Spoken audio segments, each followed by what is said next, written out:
Universitas Pamulang, Fakultas Ekonomi S1 Akuntansi dari kelompok 3 mata kuliah Sistem Informasi Akuntansi dengan dosen pengampu Bapak Juli Ismanto SKMMM. Pada kesempatan kali ini akan membawakan sebuah materi dengan judul Pengembangan Sistem Informasi Akuntansi. Saya akan memperkenalkan kelompok saya terlebih dahulu. Saya Ainun Hikmah Widianti. Saya Dina Asia. Saya Intan Baiduri. Saya Rizka Andriani. Saya Indah Majidah. Saya Zuria Taibah. Dengan ini kami akan memulai. Pada pembahasan pertama, saya akan membahas mengenai pengembangan sistem informasi akuntansi. Pengembangan sistem merupakan penyusunan suatu sistem yang baru untuk menggantikan sistem yang lama yang secara keseluruhan atau memperbaiki sistem yang telah ada. Sistem lama yang perlu diperbaiki atau diganti disebabkan karena beberapa hal, yaitu antara lain, satu, adanya permasalahan-permasalahan yang timbul dari sistem yang lama. Contohnya adalah ketidakbersihan sistem yang lama dan pertumbuhan organisasi. Dua, yaitu untuk meraih kesempatan-kesempatan. Maksudnya dalam keadaan persaingan pasar yang ketat, kecepatan informasi atau efisiensi waktu yang sangat menentukan berhasil atau tidaknya strategi dan rencana-rencana yang telah disusun untuk meraih kesempatan dan peluang besar. Sehingga teknologi informasi perlu digunakan untuk meningkatkan penyediaan informasi agar dapat mendukung proses pengambilan keputusan yang dilakukan oleh manajemen. Dan yang ketiga, adanya instruksi dari pimpinan atau adanya peraturan pemerintah, yaitu penyusunan sistem yang baru dapat juga terjadi karena adanya instruksi dari pimpinan atau dari luar organisasi seperti misalnya peraturan pemerintah.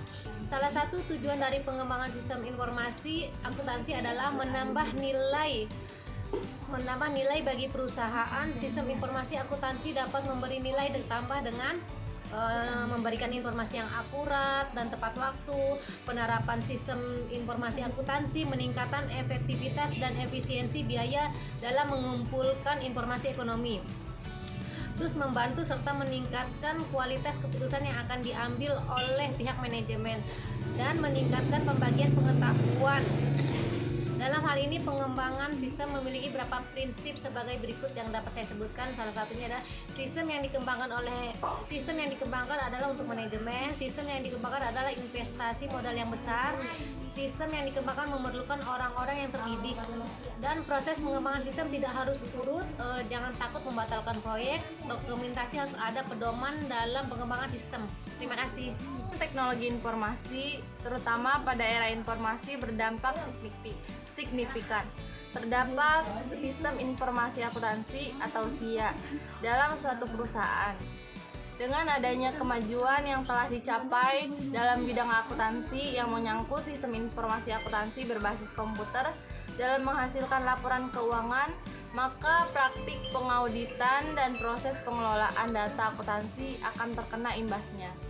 Jadi, perkembangan teknologi mendukung dalam kemajuan SIA dan proses pekerjaannya. Perkembangan teknologi informasi sangat mempengaruhi pemrosesan transaksi suatu perusahaan, di mana pemrosesan tersebut dilakukan dengan alat bantu komputer sehingga lebih cepat dan efisien. Kecepatan informasi adalah untuk sumber bisnis. Pemanfaatan teknologi informasi oleh para pemakai dapat selesai dengan tepat waktu. Perencanaan sistem. Dalam fase perencanaan sistem dibentuk suatu struktur kerja strategis. Dalam perencanaan sistem harus dipertimbangkan faktor kelayakan yang berkaitan dengan kemungkinan berhasilnya sistem informasi dikembangkan dan digunakan. Nilai-nilai yang dievaluasi yaitu kelayakan teknis, kelayakan ekonomis, kelayakan legal, kelayakan operasional, dan kelayakan rencana. Sedangkan faktor strategis sistem berkaitan dengan pendukung sistem yang harus dievaluasi yaitu produktivitas, diferensiasi, dan manajemen. Yang kedua ada analisis sistem. Dalam tahap ini dilakukan proses penilaian, identifikasi, dan evaluasi komponen dan hubungan timbal balik terkait pengembangan sistem, definisi masalah, tujuan, kebutuhan, dan prioritas serta kendala sistem. Lalu ada fase analisis sistem. Laporan yang dihasilkan tim proyek sistem memperoleh pengertian yang lebih jelas tentang sistem untuk mengembangkan suatu sistem baru, ruang lingkup analisis sistem, beberapa aspek sistem yang dikembangkan, dan pada akhir fase analisis sistem disiapkan laporan analisis yang berisi penemuan-penemuan dan rekomendasi. Yang ketiga ada perancangan sistem secara umum. Dalam tahap ini dibentuk alternatif perancangan konseptual untuk pandangan pemakai yang memungkinkan manajer dan pemakai untuk memilih rancangan terbaik yang cocok untuk kebutuhan mereka. Lalu analisis sistem untuk merancang proses dengan mengidentifikasikan laporan dan output yang dihasilkan oleh sistem yang diusulkan. Lalu yang keempat ada perancangan sistem secara detail. Pada fase ini disediakan spesifikasi untuk perancangan secara konseptual, di mana semua komponen dirancang dan dijelaskan secara detail. Lalu dalam perancangan di mana transaksi dicatat dan dimasukkan secara online atau batch.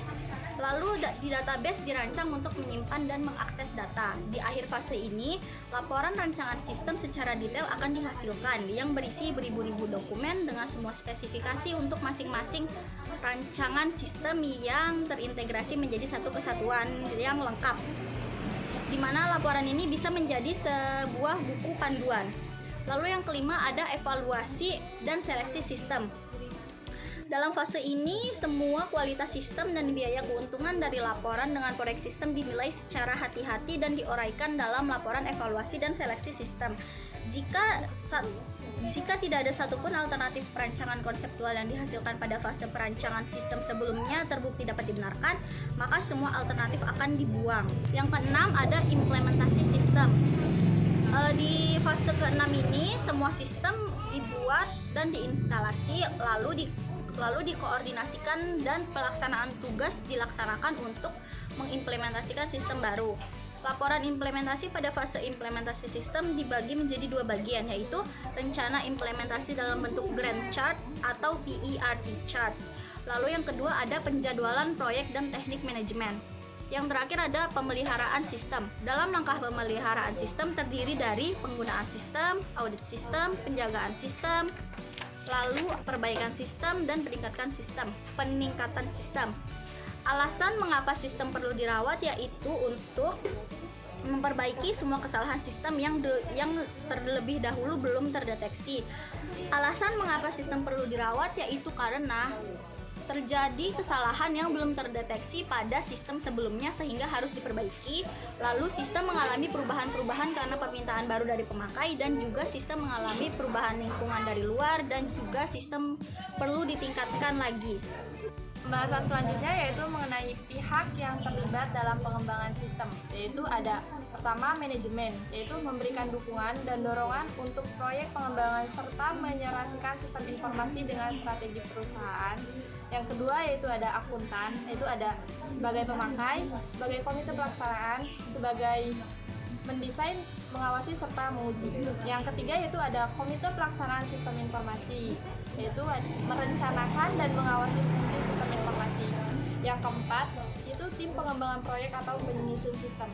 Yang kelima yaitu analisis sistem dan programmer. Selanjutnya yaitu mengelola siklus hidup pengembangan sistem. Siklus hidup pengembangan sistem itu adalah model untuk mengurangi risiko melalui perencanaan, pelaksanaan, pengendalian, dan dokumentasi secara hati-hati dari aktivitas-aktivitas selama. Tahap mengelola siklus hidup pengembangan sistem yaitu ada strategi sistem, yaitu langkah pertama dalam SDLC adalah mengembangkan strategi sistem yang memerlukan pemahaman mengenai kebutuhan bisnis strategis dari organisasi. Itu diperoleh dari misi perusahaan, analisis tekanan kompetitif terhadap perusahaan, dan keadaan pasar. Kemudian, guna untuk mempertahankan keunggulan strategisnya. Yang kedua, tahap kedua itu ada inisiasi proyek, yaitu proses penilaian proposal sistem untuk melihat konsistensinya dengan sistem strategis dan dievaluasi kelayakannya dan biaya manfaatnya. Kemudian tahap ketiga yaitu pengembangan di dalam perusahaan. Langkahnya yaitu mencakup analisis kebutuhan pengguna, desain proses dan basis data, pembuatan tampilan pengguna, pemrograman aplikasi, serta pengujian dan implementasi sistem yang sudah lengkap. Tahap keempat yaitu paket komersial, yaitu kebanyakan perusahaan akan mencari paket peranti komersial yang sudah dikodekan daripada mengembangkan sistem dari nol. Kemudian berbagai keuntungannya itu sudah dapatkan oleh perusahaan yang bisa mengimplementasikan peranti lunak komersial, yaitu biaya awal yang lebih rendah. Kemudian ada waktu implementasi yang lebih sertifikat, pengendalian yang lebih baik, dan pengujian yang ketat oleh pemasok. Kemudian tahap kelima yaitu pemeliharaan dan dukungan. Itu mencakup perolehan dan implementasi versi peranti lunak terbaru dari paket komersial serta modifikasi terhadap sistem yang ada agar dapat mengakomodasikan perubahan dalam kebutuhan pengguna. Berikutnya, strategi pengembangan SIA. Para akuntan mengalami berbagai kesulitan berikut ini dalam mengembangkan SIA. Yang pertama, permintaan atas sumber daya pengembangan begitu banyak.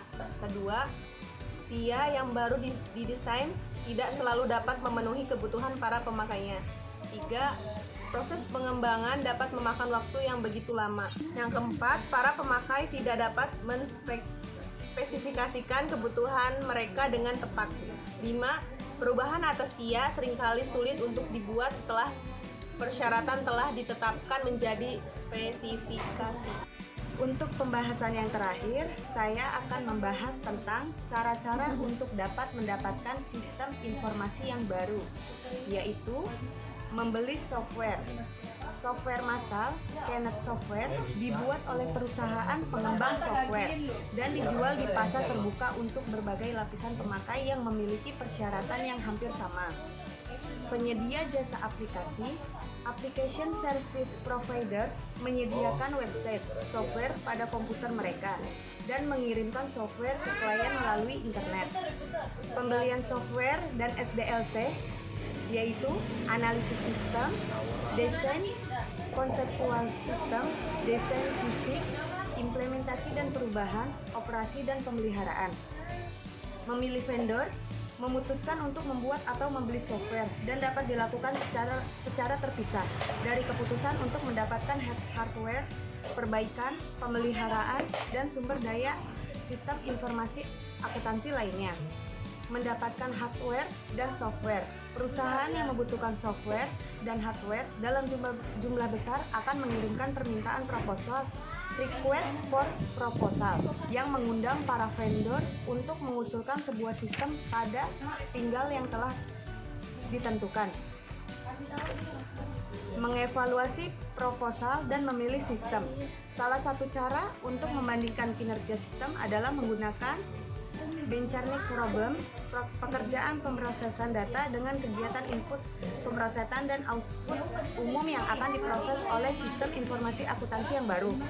Mengembangkan software sendiri, mengontrak perusahaan luar atau melakukan outsourcing untuk mengembangkan dan mengoperasikan sistem tersebut. Sekian pembahasan materi dari kami, semoga dapat dipahami. Kurang lebihnya mohon maaf. Wassalamualaikum warahmatullahi